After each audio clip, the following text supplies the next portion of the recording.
Good morning, students. Welcome back again to the 12th class CS classes. In the last class, we have discussed some questions related with the read and write operation over the text file and the binary file. In today's class, we will move to the next topic, that is read and write operation over the CSV file. आज की इस class में हम जो read and write operation करने वाले हैं that is over the CSV file. तो सबसे पहले CSV फाइल होती क्या है? CSV का मीन्स होता है that is comma separated value files. SC file जिसमें कॉमा से हम वैल्यूज को सेपरेट कर रहे हैं. एक्चुअली जो हमारी एक्सेल फाइल होती है, एक्सेलएस फाइल होती है, उसी तरह हमारी CSV फाइल्स होती है. यानी कह सकते हैं जो हमारी एक्सेलएस फाइल है वही हमारी CSV फाइल है. बस डिफरेंस इतना है, उस फाइल की एक्सटेंशन .csv होती है ना कि .xls होती है. तो CSV फाइल्स में डेटा जो है रो एंड कॉलम की फॉर्म में स्टोर होता है. सपोज करिए ये हमारी एक CSV फाइल है, इसका नाम है student.csv और इसमें हमने 3 कॉलम बनाए हैं.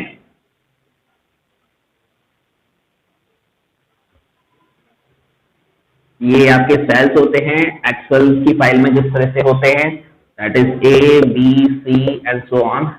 इसी तरह ये रो नंबर होते हैं आपके 1, 2, 3, 4, 5 एंड सो ऑन. सपोज करिए हमने यहाँ एक हेडर डिफाइन किया है, रोल नंबर, नेम, मार्क्स, और यहाँ कुछ वैल्यू डिफाइन किया. रोल नंबर 1 है, 2 है, 3 है, name Ajay, Vijay, Sanjay, marks 10, 20 and 30. अब हमारा काम क्या है? सबसे पहले जो हम ऑपरेशन करने वाले हैं that is the read operation. So we will read the data from student.csv and display it over the screen. हमारा काम क्या है? हम एक ऐसा प्रोग्राम बनाएंगे जो student.csv से डेटा रीड करेगा और कहाँ डिस्प्ले करेगा? हमारी स्क्रीन पर डिस्प्ले करेगा. तो CSV फाइल में से डेटा रीड एंड राइट करने के लिए हमारे पास यहाँ पर एक फंक्शन होता है.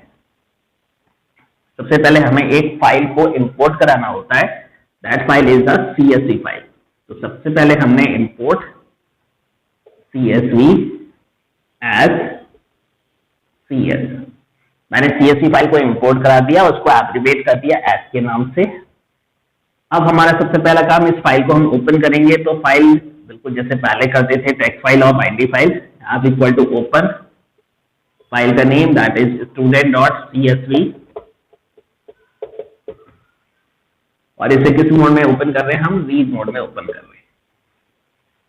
तो हमने CSV मॉड्यूल को इंपोर्ट करा लिया और फाइल को ओपन कर ली student.csv रीड मोड में, और उसे ऐप रिप्रेजेंट कर रहा है. अब यहाँ CSV फाइल में एक फंक्शन होता है that is the reader function. उस रीडर फंक्शन की हेल्प से हम इसके कंप्लीट डेटा को रीड कर सकते हैं. अब CSV फाइल जो ओपन हुई है student.csv उसे रिप्रेजेंट कौन कर रहा है? ऐप कर रहा है. तो हम ऐप के थ्रू रीडर फंक्शन कॉल करा रहे हैं. CS.reader, CS का यानी CSV का रीडर फंक्शन हमने कॉल कराया CS.reader, और इसमें से रीड किसमें से करना है? ऐप में से करना है. तो ऐप को हम ऐसे आर्गुमेंट पास करते हैं. रीड करने के बाद जो भी डेटा आए वो मैंने यहाँ पर एक CSV नाम से वेरिएबल बना दिया, उसमें स्टोर हो गया. यानी ये कंप्लीट डेटा CSV फाइल में से रीड होकर किस में आ चुका है? CSV में आ चुका है. अब अगर हम CSV को डिस्प्ले कराते हैं तो ये कंप्लीट डेटा डिस्प्ले होगा in the form of the list.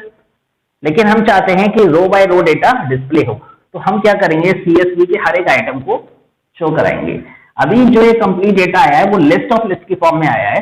यानी एक ऐसी लिस्ट जिसमें बहुत सारी लिस्ट हैं और हर एक लिस्ट में एक रिकॉर्ड स्टोर है. तो हम क्या करते हैं? फॉर लूप लगाते हैं, फॉर आई इन CSV.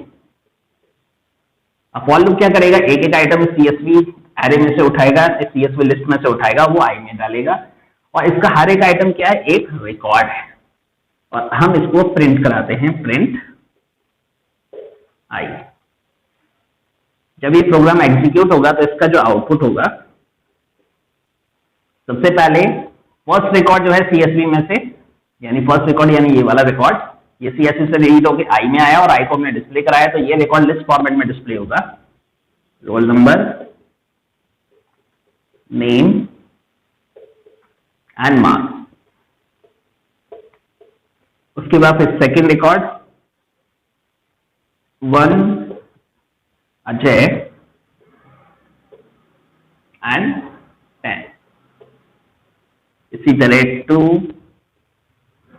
विजय 20,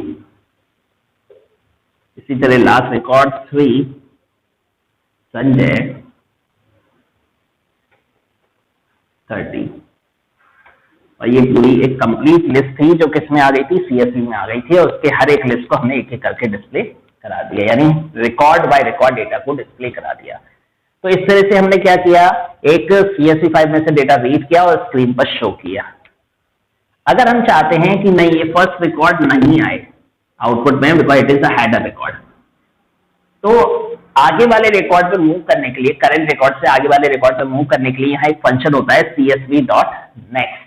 तो मैं यहाँ पर जो है csv.next यानी cs के थ्रू कॉल कराऊंगा cs.next और इसमें ऐप को पास कर दूंगा या csv को पास कर देंगे।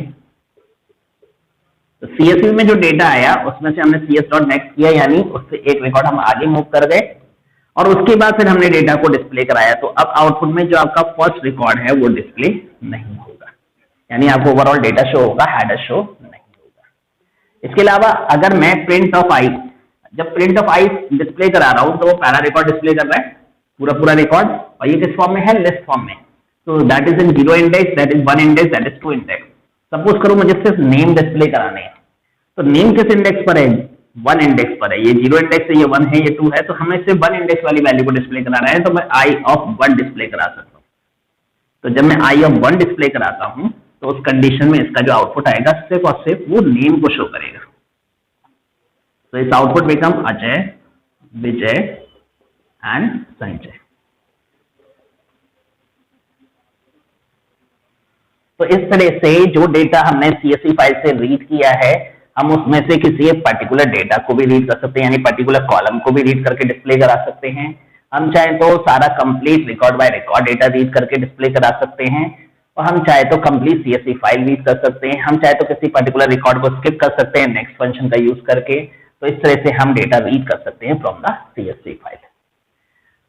इसके बाद हम जो डिस्कस करेंगे that is the write operation over the CSV file. अगर हम राइट ऑपरेशन परफॉर्म कराना चाहते हैं सीएसवी फाइल में तो वो कैसे राइट होगा, यानी हम एक फाइल से डेटा रीड करें और दूसरे में राइट करें, तो उसके लिए क्या करना चाहिए, और वो चीज हम डिस्कस करेंगे अपनी नेक्स्ट क्लास में। Thank you.